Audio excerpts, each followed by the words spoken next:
உன் சிறையிருப்பை நீக்கி உனக்கு இறங்கும் உன் தேவனாகிய கர்த்தர் அவர். உன் சிறையிருப்பை நீக்கி உனக்கு இறங்கும் உன் தேவனாகிய கர்த்தர் அவர். கடையான திசை மட்டும் துரத்துண்டிருந்தாலும் உன்னை கூட்டி சேர்த்திடுவார். யோர்தானை கடக்கும் விஸ்வாசியே நீ, தேவனின் சத்தத்தை கேட்டாயோ? அவர் உன்னை பருந்தி அழைக்கிறாரே, ரட்சிப்பார் உன்னை நேரமீதில்.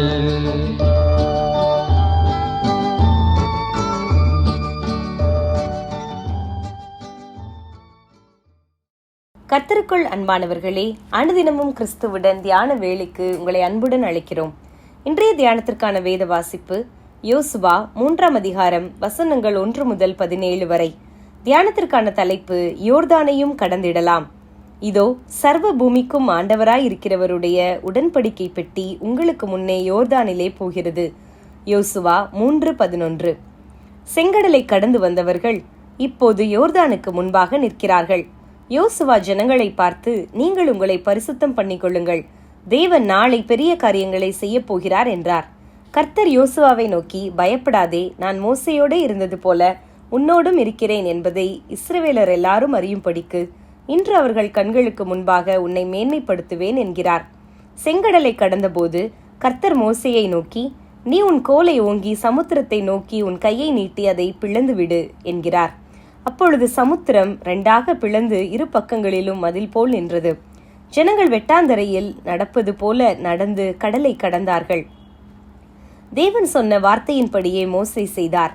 அவர்கள் வெற்றியாக கடந்தார்கள். அப்பொழுது நியாயப்பிரமாணம் கொடுக்கப்படவில்லை. ஆனால் இப்பொழுதோ தேவனுடைய பிரமாணம் கொடுக்கப்பட்டாயிற்று.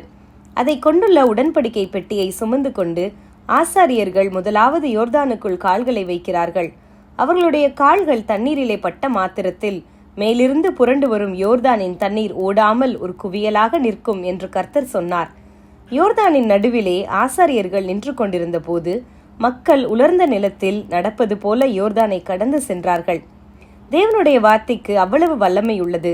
அதை அவ்வளவு மேன்மையானதாக கனம் பண்ணி ஆசாரியர்கள் பொறுப்போடு சுமந்து செல்லும்படிக்கு கர்த்தர் சொன்னார். இன்றும் கர்த்தருடைய வார்த்தை மாறாததே, அதே வல்லமையுடையதாகவே இருக்கிறது. ஆனால் அது உடன்படிக்கை பெட்டிக்குள் அல்ல, கர்த்தருடைய உடன்படிக்கைக்கு உட்பட்டவர்களாகிய நமது இருதயத்தில் இருக்கிறது. வானமும் பூமியும் ஒளிந்து போனாலும் தேவ வார்த்தை என்றைக்கும் மாறாததாயும் அழியாததாயும் உள்ளது. அதற்கு நாம் என்ன கனத்தை கொடுக்கிறோம்? கர்த்தருடைய வார்த்தையை பற்றி பிடித்து நடந்தால் வாழ்வில் தடையாய் வருகிற எந்த யோர்தானையும் வார்த்தையின் வல்லமையால் கடந்திடலாம். உமது வேதம் என் மனமகிழ்ச்சியாய் இராதிருந்தால் என் துக்கத்திலே அமிழ்ந்து போயிருப்பேன் என்கிறார் சங்கீதக்காரர். ஆம், துக்கத்திலே தாங்குவதும் வழிதெரியாத வேளையில் பாதைக்கு வெளிச்சமாய் அமைவதும் தேவனுடைய வார்த்தையே. அதை என்றென்றைக்கும் பற்றி கொள்வோமாக. ஜெபம் செய்வோமா? கர்த்தாவே, உமது வசனம் என் கால்களுக்கு தீபமும் என் பாதைக்கு வெளிச்சமுமாயிருந்து நீர் காட்டும் வழியில் நான் நடந்திட உதவி செய்யும். ஆமேன்.